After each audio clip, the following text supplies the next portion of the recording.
আর মুহররম মাসে যদি শুধু হোসাইন হোসাইন হোসাইন হোসাইন করেন, হোসাইন হোসাইন করে তসবিহ পড়ে তো কিচ্ছু হবে না। আপনি আবার ঘুরিয়ে প্রশ্ন করতে পারেন যে কারবালার মরুপ্রান্তরের ইতিহাস কি আপনার অন্তরে দাগ কাটে না? অবশ্যই। ইমাম হোসাইনের শাহাদাতের কথা বলতে যেয়ে আমার চোখেও পানি পড়ে, আমিও কষ্ট পাই। বাট ওই কষ্টের কারণে আমি আশুরার বরকত থেকে তো মাহরুম হতে পারবো না। ওই কষ্টের কারণে আশুরার ফজিলত থেকে তো আমি বঞ্চিত হতে পারি না। আশুরার বরকত ফজিলত এক জিনিস, ইমাম হোসাইনের শাহাদাত আর একটা স্বতন্ত্র বিষয়। আমরা দুটো বিষয়কে পুরো একাকার করে ফেলেছি। এখন যে কোনো জলসায় গেলে বলে, মুহররম মাসে বলে হুজুর ইমাম হোসাইনের জীবনীটা বলবেন। মসজিদে নববীতে বসে আশুরার দিবসে আল্লাহর কাছে ক্ষমা চাইতে পারাটা, এটা তো খুব সৌভাগ্যের ব্যাপার।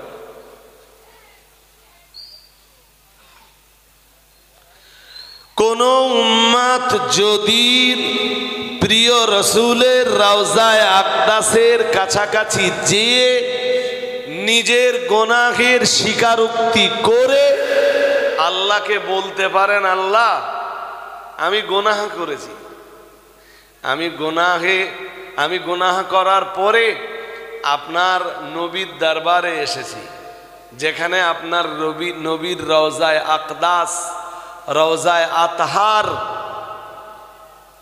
তো আপনার নবীর দরবারে এসে আপনার আলিশান দরবারে দুটো হাত তুলেছি। আল্লাহ আপনার নবীর ওসিলায় আমার গুনাহ আপনি মাফ করে দেন না।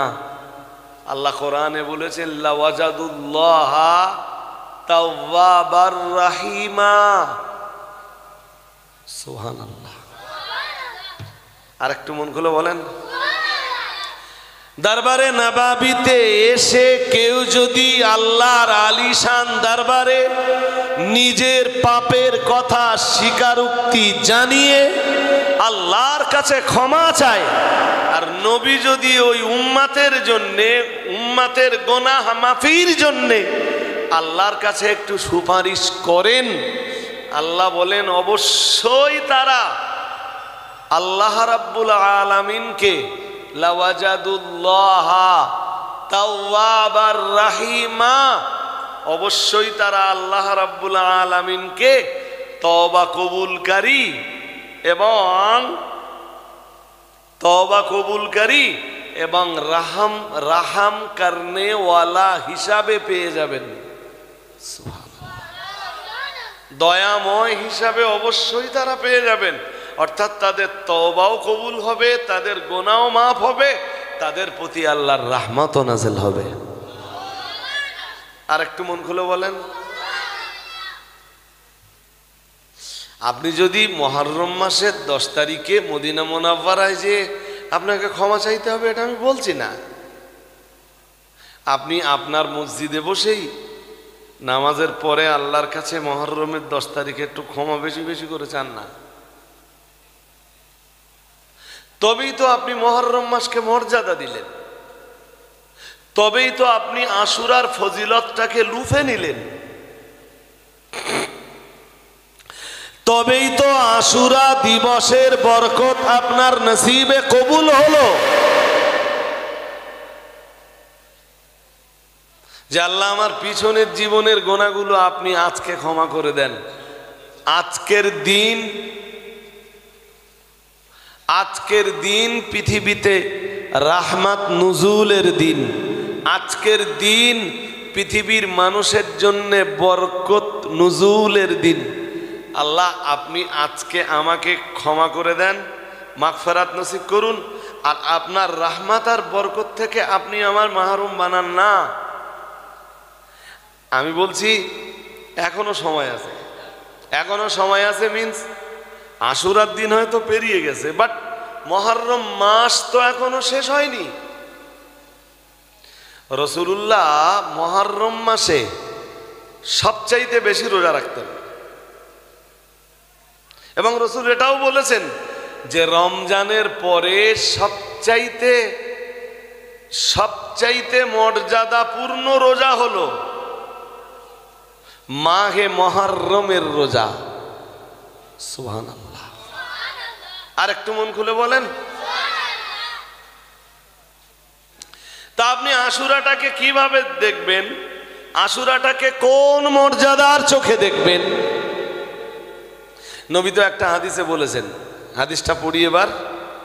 আকরিমিল মুহররমা ওমান আকরামাল মুহররমা আকরামাহুল্লাহু বিল জান্নাতি ওয়া নাজাহু মিনান নার। সুবহানাল্লাহ। আর একটু মন খুলে বলেন। প্রিয় রাসূল তো জানিয়ে দিয়েছেন, ও আমার উম্মতিরা, ও আমার সাহাবীরা, আকরিমিল মুহররমা, তোমরা মুহররম মাসকে সম্মান জানাও। ওমান আকরামাল মুহররমা, দুনিয়ার যে মানুষগুলো মুহররম মাসকে সম্মান জানায়, প্রিয় নবী আমার জানিয়েছেন, আকরামাহুল্লাহু বিল জান্নাহ, আমার আল্লাহ তাদেরকে তার দয়ার জান্নাত দিয়ে সম্মানিত করবেন। আর একটু মন খুলে বলেন।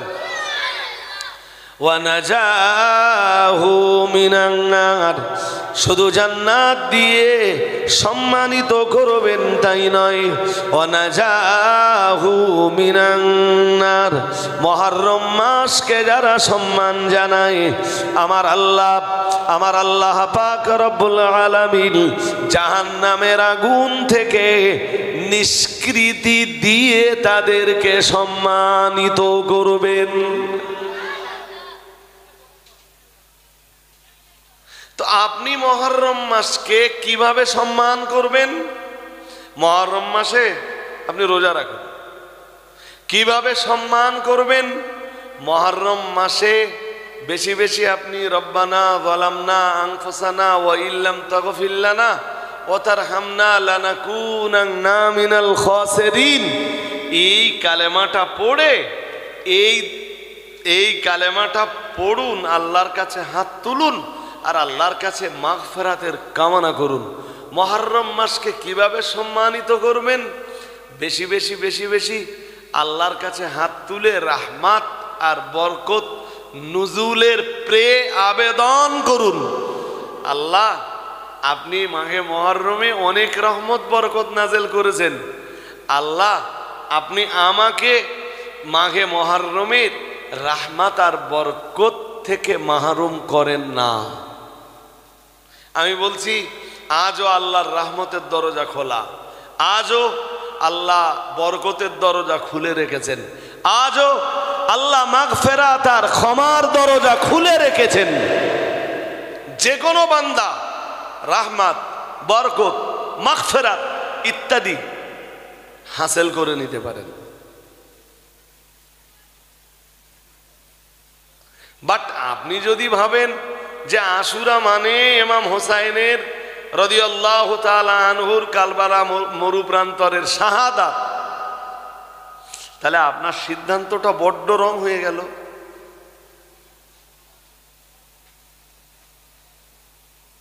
এটা আপনার প্রথম কাজ।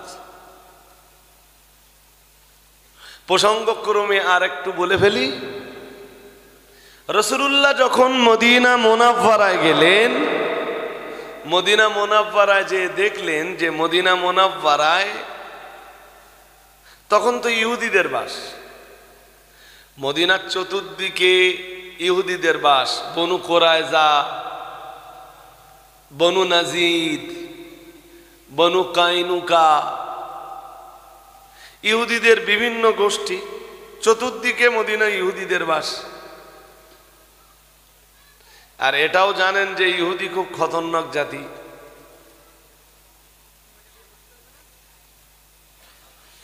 তো নবীজি মদিনায় যেয়ে দেখলেন যে মদিনার ইহুদিরা মুহররম মাসের 10 তারিখে রোজা আছে। শুনছেন কথা নাকি? শুধু সুর শুনে আর আওয়াজ শুনে তো ফায়দা হবে না। তা নবীজি মদিনাওয়ালাদেরকে জিজ্ঞেস করলেন, ও মদিনাওয়ালারা, ও মদিনার ইহুদিরা, লিমা তাসুমুনাল ইয়াওমা, তোমরা আজকের দিনে রোজা রাখছো কেন? মদিনাওয়ালারা, তোমরা আজকের দিনে রোজা আছো? মদিনাওয়ালারা বললেন, তথা ইহুদিরা জবাব দিয়ে বললেন, ইয়া রাসূলুল্লাহ, আজকের দিনে রোজা আমরা এই কারণে আছি, আল্লাহ রাব্বুল আলামিন আজকের দিনে মুসা আলাইহিস সালামকে নাজাত দিয়েছিলেন, আর ফিরআউনকে আল্লাহ নীল দরিয়ায় ডুবিয়ে মেরেছিলেন। সুবহানাল্লাহ বললেন না তো? আর একটু মন খুলে। ফিরআউন খুব অত্যাচারী ছিল না? আরে হ্যাঁ না কিছু বলেন। ফিরআউন খুব জালিম ছিল না? ইউযাব্বিহুনা আবনাআকুম ওয়া ইস্তাহয়ুনা নিসাআকুম, অথবা ইউযাব্বিহুনা আবনাআহুম ওয়া ইস্তাহয়ুনা নিসাআহুম, যার বাংলা মানে হলো ফিরআউন বনি ইসরাঈল জাতির পুত্র সন্তানগুলোর গলায় ছুরি চালাতো। বনি ইসরাঈল জাতিতে কোনো পুত্র সন্তান ভূমিষ্ঠ হলেই ফিরআউন তারে মেরে ফেলবে। আর মেয়েদেরকে কি করবে? মেয়েদের ধরে ধরে ধরে ধরে ফিরআউন আর ফিরআউনের লোকেরা নিজেদের ঘরের দাসী বানাবে, তাদের প্রতি অকথ্য অবর্ণনীয় নির্যাতন চালাবে। ঠিক এইভাবে বনি ইসরাঈল জাতির 70 থেকে 90,000 পুত্র সন্তানের গলায় ফিরআউন ছুরি চালিয়েছিল। কত হাজার? উফ! এই 70 থেকে 90,000 পুত্র সন্তান, এরা সবাই ছিল নিষ্পাপ। আরে ভাই, বাচ্চাদের পাপ আছে? একটা ছেলে বা মেয়ে যতদিন বালেগ না হয় ততদিন তো অ্যাকাউন্ট ওপেন হয় না। আর অ্যাকাউন্ট ওপেন না হওয়া পর্যন্ত তার নেকিও নাই, তার গুনাহও নাই। আরে অ্যাকাউন্ট নেই তো হিসাব কোথায় হবে? ওর অ্যাকাউন্ট তো ওপেন হবে সেই দিন যেদিন ও বালেগ হবে। ফিরআউন যে বাচ্চাগুলো মেরেছিল না, সবগুলো নিষ্পাপ, বেগুনাহ, মাসুম। মেয়েগুলোরে মারত না, মেয়েগুলো একটু বড় হলে ওদের ঘরের দাসী বানানো যাবে।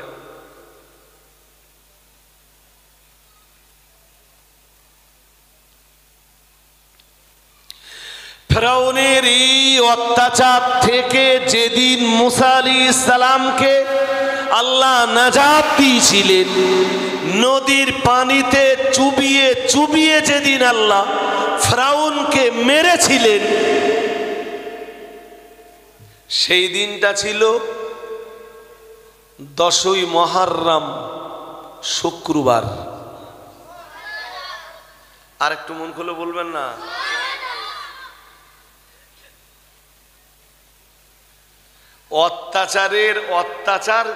অত্যাচারী ব্যক্তিকে ধ্বংস করে দিয়ে মুসা আলাইহিস সালাম আর মুসা আলাইহিস সালামের কওমকে আল্লাহ যেদিনে নাজাত দিয়েছিলেন, দিনটা ছিল মুহররম মাসের 10 তারিখ। আজও দেখবেন দেশে জুলুম আছে, আজও দেখবেন অত্যাচার আছে।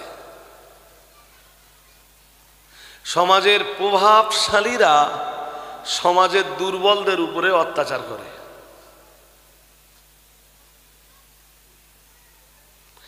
প্রভাবশালী আর পয়সাওয়ালাদের অত্যাচারে সমাজের দুর্বল আর গরিবরা আজও অতিষ্ঠ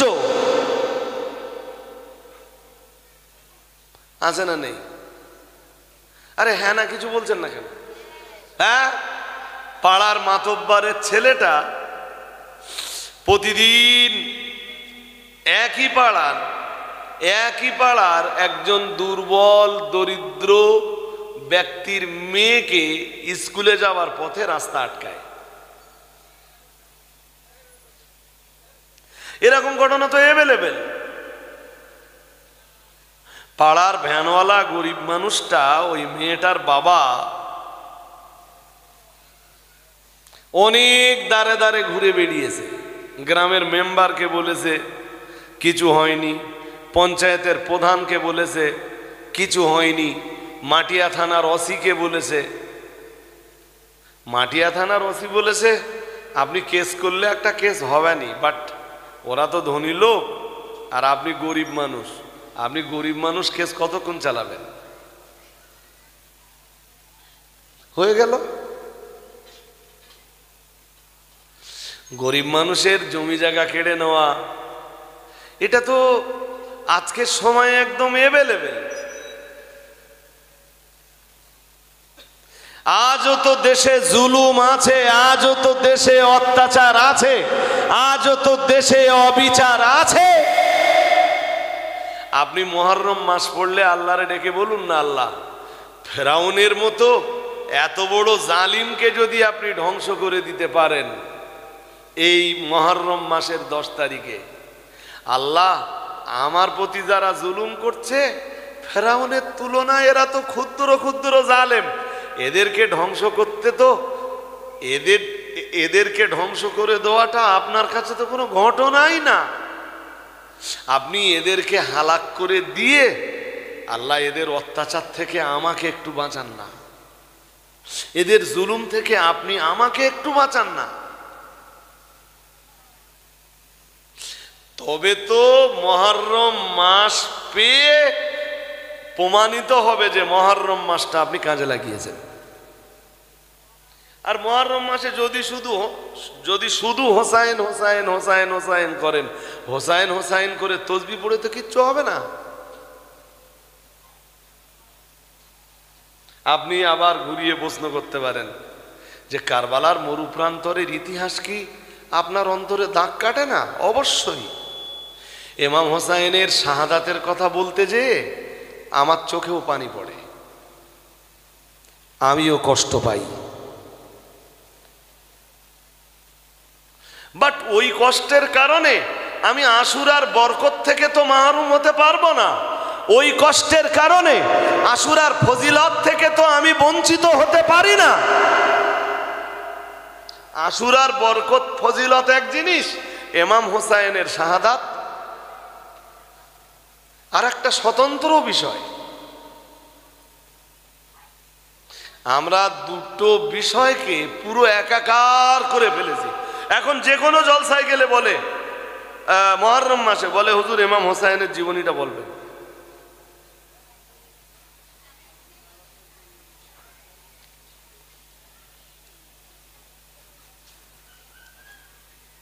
চতুর্দিকে তাকিয়ে দেখুন দুর্বলদের প্রতি সবলদের কি পরিমাণ অত্যাচার।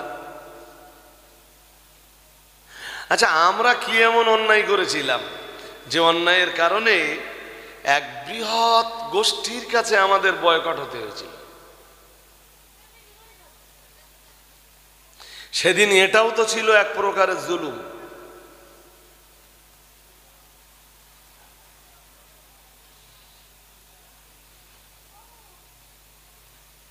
এই জুলুম থেকে বাঁচবার জন্যে আমরা কারোর কাছে কোনোদিন কিছু চাইনি, তো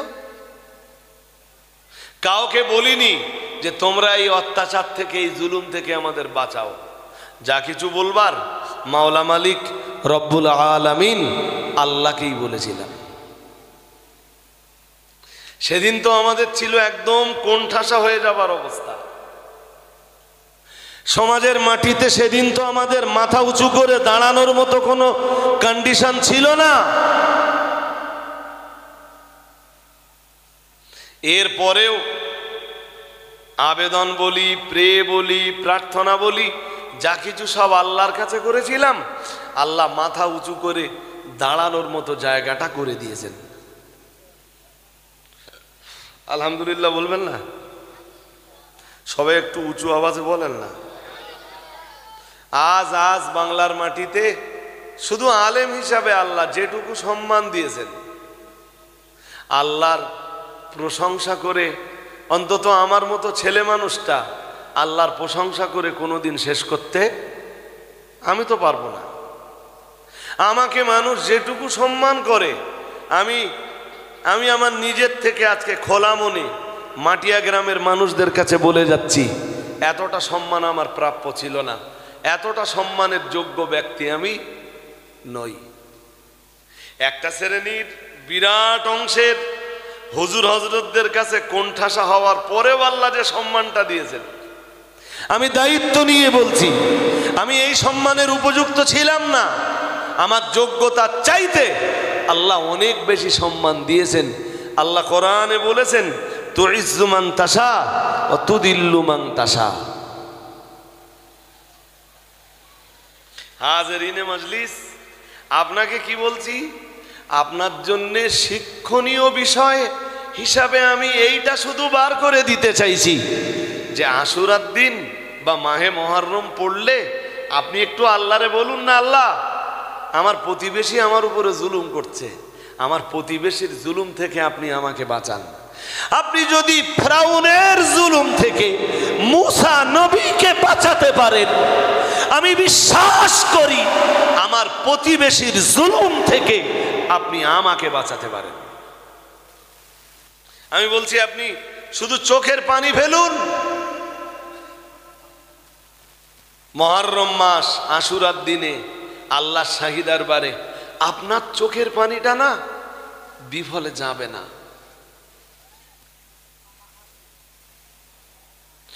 কিন্তু মুহররম মাস পড়লে মানুষের তো দায়িত্ববোধ নেই। রাসূলুল্লাহ যখন মদিনায় গেলেন, মদিনায় যেয়ে দেখলেন ইহুদিরা রোজা রাখছে। নবীজি বললেন, লিমা তাসুমুনাল ইয়াউমা, ও মদিনা ওয়ালারা, ও ইহুদিরা, তোমরা আজকের দিনে রোজা রাখো কেন? মদিনার ইহুদিরা বলেছিল, আজকের দিনে আল্লাহ মুসা আলাইহিস সালামকে ফিরাউনের অত্যাচার থেকে নাজাত দিয়েছিলেন, বিধায় এই দিনটা আমরা আনন্দে সানন্দে খুবই সাগ্রহে রোজা রাখি। আর একটু মন খুলে বলেন। আল্লাহর হাবিব বলেছিলেন, তোমরা যদি আজকের দিনে রোজা রাখতে পারো তাহলে জেনে রাখো, আজকের দিনে রোজা রাখার ব্যাপারে আমরা আরো বেশি হকদার। আর একটু মন খুলে বলেন, আমরা কারা? আমরা মুসলিমরা। আমরা কারা? আমরা উম্মতে মুহাম্মাদি। নবী সেদিন মদিনা মুনাব্বারাতে দাঁড়িয়ে বলেছিলেন, ও সাহাবীরা, ইহুদিরা যদি আজকের দিনে রোজা রাখতে পারে তাহলে এই আশুরা দিবসে আমরা আরো বেশি রোজা রাখবার হকদার। আর একটু মন খুলে বলেন, মুহররম মাসকে আপনি কিভাবে সম্মান দেবেন আমি তার রাস্তাটা বলছি। আমরা তো মুহররমের গুরুত্বই বুঝি না, আশুরা দিবসের মর্যাদাই বুঝি না। নাম্বার 3, কোনটা বলি কোনটাই বা বাদ দেই। বহু মানুষ আছি যারা অসুস্থ, প্রত্যেক বাড়িতে বাড়িতে বিমার আছে, কম থাক বেশি থাক। আর কিছু মানুষ তো কন্টিনিউ ওষুধ সেবন করেন, অথচ রোগের মুক্তি হয় না। আসলে রোগ যিনি দেন তিনি আবার রোগ ভালো করে দেন। সুবহানাল্লাহ বললেন না তো? আর একটু মন খুলে বলেন, রোগ দেওয়ার ক্ষমতা কার? সবাই বলেন, একটু জোর করে বলেন। আর রোগ থেকে মুক্তি দেওয়ার ক্ষমতাটা আবার কার? আল্লাহর। ইব্রাহিম আলাইহিস সালাম বলতেন, ইব্রাহিম আলাইহিস সালাম রবের পরিচয় দিতে দিতে দিতে দিতে অনেক কথাই বললেন। সব কথা একদিনে আমি বলে ফেলতে পারবো না। এইটা জানবার জন্যে সূরাতুশ শুআরা পড়বেন। সূরাতুশ শুআরার ভিতরে এর ডিটেলস বিবরণ রয়েছে। হযরত নবী ইব্রাহিম আলাইহিস সালাম তিনি রবের পরিচয় দিতে দিতে দিতে দিতে অনেক কথাই বলেছিলেন আল্লাযী খালাকানি ফাহুয়া ইয়াহদিন ওয়াল্লাযী হুয়া ইউতঈমুনি ওয়া ইয়াসকিন ওয়া ইযা মারিদতু ফাহুয়া ইয়াশফিন ওয়াল্লাযী ইউমিতুনি সুম্মা ইউহয়িন। আমার সব আয়াত মুখস্থ নেই, কিন্তু কোথায় আছে এটা তো জানি। কি বলেছিলেন ইব্রাহিম আলাইহিস সালাম? বলেছিলেন রবের পরিচয় দিতে যেয়ে বলেছিলেন আমার রব তো তিনি আল্লাযী খালাকানি, যিনি আমাকে সৃষ্টি করেছেন, ফাহুয়া ইয়াহদিনি, তারপরে যিনি আমাকে হেদায়েত দান করেছেন। আর একটু মন খুলে বলেন। এরপরে ইব্রাহিম নবী আবার বলেছিলেন আল্লাযী হুয়া ইউতঈমুনি ওয়া ইয়াসকিন, যিনি আমার ক্ষুধা লাগলে খাবার দেন, পিপাসা লাগলে পানি দেন, তিনি হলেন আমার রব। এরপরে ইব্রাহিম আলাইহিস সালাম আবার বলেছিলেন ওয়া ইযা মারিদতু ফাহুয়া ইয়াশফিন। এটা সূরা শুআরার ৮০ নম্বর আয়াত, ১৯ পারা। বলেছিলেন আমি অসুস্থ হয়ে গেলে যিনি আমাকে সুস্থতা দান করেন তিনি হলেন আমার রব। আর একটু মন খুলে বলেন। বলুন, রোগ হলে ভালো করে দেয় কে? সবাই একটু আওয়াজ দিয়ে বলেন। আরে ডাক্তারের ওষুধ খেতে হয়, ওটা ওসিলা, কিন্তু ডাক্তারের ওষুধ খেলে নিশ্চিত ভালো হবে তার গ্যারান্টি না। মুসা আলাইহিস সালাম তুর পাহাড়ে খুব পেট ব্যথা হচ্ছে, ভীষণ ব্যথা করছে। মুসা আলাইহিস সালাম আল্লাহকে বললেন আল্লাহ উপায়। আল্লাহ বললেন ওই যে গাছটা দেখা যাচ্ছে, ওই গাছের কটা পাতা চিবাও, রসটা খেয়ে নাও, সিটাটা ফেলে দাও। মুসা আলাইহিস সালাম গাছতলায় গেলেন, কটা পাতা নিলেন, চিবালেন, রসটা খেলেন, সিটাটা ফেলে দিলেন। মুসা নবীর পেটের ব্যথা বেদনা ভালো হয়ে গেল। আর একটু মন খুলে বলেন। বেশ কয়েকদিন কেটে যাবার পরে আবার একদিন তুর পাহাড়ে পেট ব্যথা শুরু। মুসা আলাইহিস সালামের মনে পড়লো গতদিন পেট ব্যথা হচ্ছিল, ওই গাছের পাতা চিবিয়ে রস খাওয়ার কারণে পেটের ব্যথা ভালো হয়ে গেছিল। আজকে আবার ওই গাছের পাতা চিবিয়ে খেলেই আবার ওই গাছতলায় গেলেন, যে কটা পাতা নিলেন, গালে দিলেন, চিবালেন, রস খেয়ে নিলেন, সিটাটা ফেলে দিলেন। আর যেই রসটা ভিতরে গেল পেটের বেদনা আরো বেড়ে গেল। পেটের বেদনা আরো, জোরে বলেন, ভালো হলো না বেড়ে গেল? বেড়ে গেল। মুসা আলাইহিস সালাম ভাবতেছিলেন গাছ চিনতে ভুল হয়নি তো? না, এই সেই জায়গা, সেই গাছ, সেই গাছের পাতা, গাছ চিনতে তো ভুল হয়নি। কিন্তু যে গাছের পাতার রসে গতদিন পেটের ব্যথা ভালো হলো, আজকে একই গাছের পাতার রসে মুসা নবীর পেটের ব্যথা বাড়লো কেন? মুসা নবী এইটা নিয়ে ভাবতেছিলেন।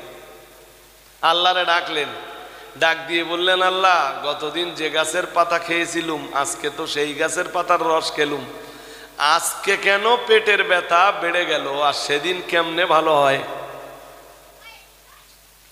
আল্লাহ পাক রব্বুল আলামিন হযরত নবী মুসা আলাইহিস সালামকে ডাক দিয়ে বললেন, ও আমার নবী মুসা শোনো, আমি আল্লাহ পাক রব্বুল আলামিন তোমায় বলছি, গতদিন তোমায় যখন পেটের বেদনা হচ্ছিল, তুমি আমায় জিজ্ঞাসা করলে, তুমি আমায় শরণাপন্ন হলে, আমায় জিজ্ঞাসা করলে রব্বুল আলামিন এই কঠিন পরিস্থিতিতে পেটের বেদনা তো আমি সইতে পারি না, ও রব্বুল আলামিন এখন আমি কি করব? আমি আল্লাহ পাক রব্বুল আলামিন তোমায় তো ওই গাছটা দেখিয়ে বলেছিলাম, ও মুসা ওই গাছটার তলায় যে গাছের কটা পাতা ছিঁড়ে নিয়ে চিবিয়ে চিবিয়ে রসটা খেয়ে নাও, সিটেটা ফেলে দাও। ও আমার নবী মুসা, সেদিন ওই গাছের পাতা চিবিয়ে খাওয়ার জন্যে আমি আল্লাহ তো তোমায় নির্দেশ দিয়েছিলাম। আজকে তোমার পেটের বেদনা হচ্ছে, কার নির্দেশে ওই গাছের পাতা চিবিয়ে খেয়েছো? মুসা, গাছের পাতার রস তোমার পেটের বেদনা ভালো করতে পারে না, তোমার পেটের বেদনা ভালো হয় তোমার রবের হুকুমে। আর একটু মন খুলে বলেন।